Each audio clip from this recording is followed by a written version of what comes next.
मित्रों नमस्कार। बिल्कुल सही पढ़ा आपने कि मकर राशि के जातकों आप बर्बादी के कगार पे खड़े हो। बिल्कुल आपने सही पढ़ा। आपको अंदाज भी नहीं है कि कितना कठिन समय आपके लिए प्रतीक्षारत है। इस बारे में आज हम चर्चा करेंगे, लेकिन उससे पहले आपसे दो निवेदन है। एक निवेदन तो ये है कि आपके साथ जो भी स्थिति अभी है, अपने कार्य को लेके, कार्य क्षमता को लेके, उस बारे में कमेंट जरूर कीजिएगा, ताकि अगर हमसे कोई सहायता इस बारे में हो सके, ज्योतिषीय सहायता हो सके हमसे, तो मैं ज़रूर कमेंट बॉक्स में आपका उत्तर दूंगा। कोशिश करूंगा कि आपका इससे कुछ भला हो। दूसरी बात, अगर मेरी प्रस्तुति आपको अच्छी लगे तो कृपया करबद्ध निवेदन है आपसे कि वीडियो को लाइक और चैनल को सब्सक्राइब कीजिएगा। अब चलिए चर्चा पर आगे बढ़ते हैं।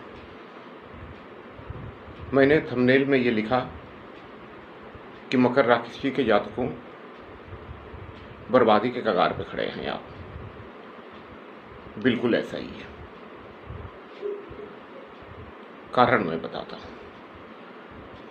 सबसे पहले तो ज्योतिष को किनारे करके थोड़ा मनोवैज्ञानिक स्तर पर हम लोग बात कर लेते हैं।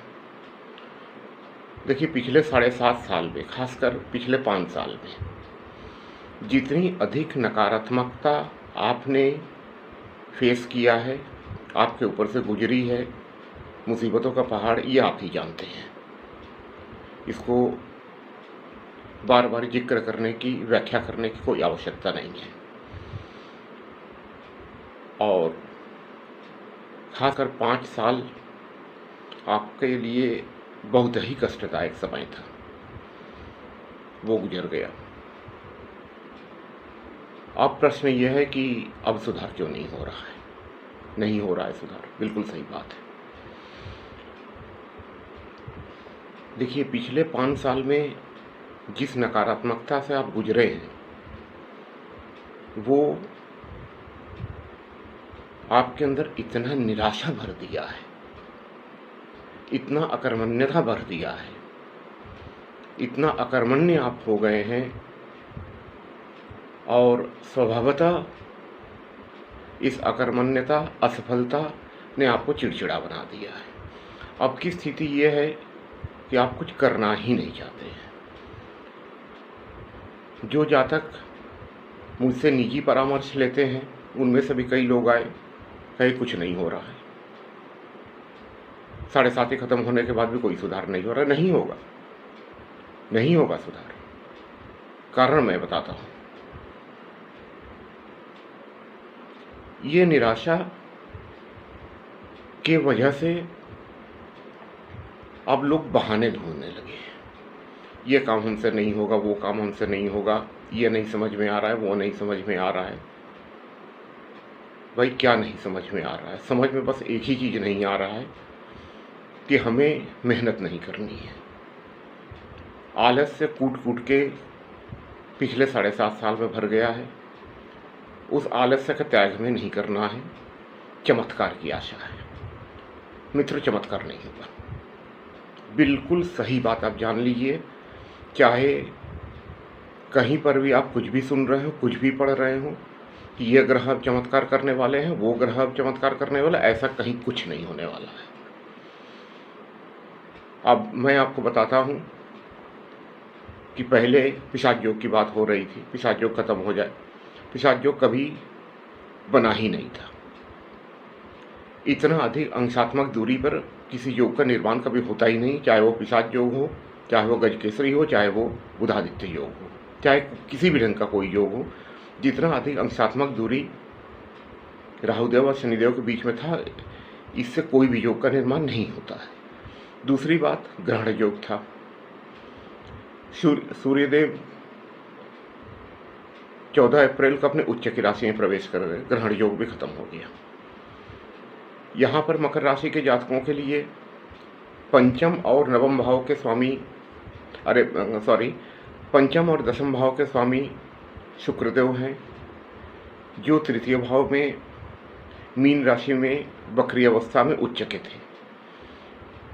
उच्च के ग्रह जब भी वक्री होते हैं तो वो नीच का फल देते हैं। चलिए, मैं मान लिया कि इस वजह से थोड़ी बहुत परेशानी थी, लेकिन शुक्रदेव अब वक्रत्व त्याग कर चुके हैं, मीन राशि में भी अवस्थित हैं और अभी कुछ दिन तक अवस्थित रहेंगे भी, तो वो पूर्णतया उच्च का फल दे रहे हैं। पंचम भाव आपका बुद्धि विवेक और दसम भाव आपके कर्म, इसके स्वामी शुक्रदेव हैं, उच्च के हैं, पराक्रम भाव में बैठे हुए हैं। और क्या चाहते हैं? शनिदेव स्वयं पराक्रम भाव में बैठे हुए हैं, पंचम भाव को देख रहे हैं, नवम भाव को देख रहे हैं और द्वादश भाव को देख रहे हैं। अब हर जगह उनकी या तो सम राशि है या मित्र की राशि है, शुभ परिणाम दे रहे हैं। स्वयं गुरु बृहस्पति के राशि में बैठे हुए हैं, विस्तार देते हैं। एक बात समझ लीजिए दोस्तों, पराक्रम भाव क्या होता है? कोई भी भाव का द्वादश भाव वो उसका व्यय भाव होता है। अब अष्टम भाव को इसीलिए खराब माना जाता है क्योंकि वो भाग्य का व्यय करता है। नवम से द्वादश है अष्टम। अब पराक्रम भाव क्या है? चतुर्थ से द्वादश, अर्थात सुख स्थान, सुख का विचार हम चतुर्थ भाव से करते हैं, उससे द्वादश है। तो आपको सुख का त्याग करना पड़ेगा, सुख का व्यय कर देना पड़ेगा। यही पराक्रम है। ये हो ही नहीं रहा है। इस नेगेटिविटी से कैसे आप निकलेंगे? इससे निकलना तो पड़ेगा और ये आपको स्वयं के प्रयास से करना पड़ेगा, क्योंकि कोई भी ग्रह चमत्कार नहीं करने वाले, हाथ पकड़ के आगे आपको नहीं बढ़ाने वाले हैं। केवल परिस्थितियां अनुकूल होती है। अब आप एक चीज़ समझ लीजिए, उदाहरण के द्वारा समझ लीजिए। आपके पास करोड़ों की ऑडी कार है, लेकिन आप चलाना नहीं चाहते हैं, आलस्य है, चलाएंगे नहीं। हम तो सोए हैं बिस्तर पे, कंफर्ट जोन में हैं हम अपने। क्या होगा? कार आपको अपने स्टीयरिंग पे बैठा के या सीट पे बैठा के खुद चल देगी? ऐसा तो नहीं होगा मित्र। प्रयास तो आपको करना पड़ेगा। ड्राइविंग सीट पर तो आपको बैठना ही पड़ेगा। बारात भी निकलती है तो भाई जिसकी शादी है दूल्हा तो उसी को बनना पड़ता है। अब आपको सफलता चाहिए तो प्रयास तो आपको ही करना पड़ेगा।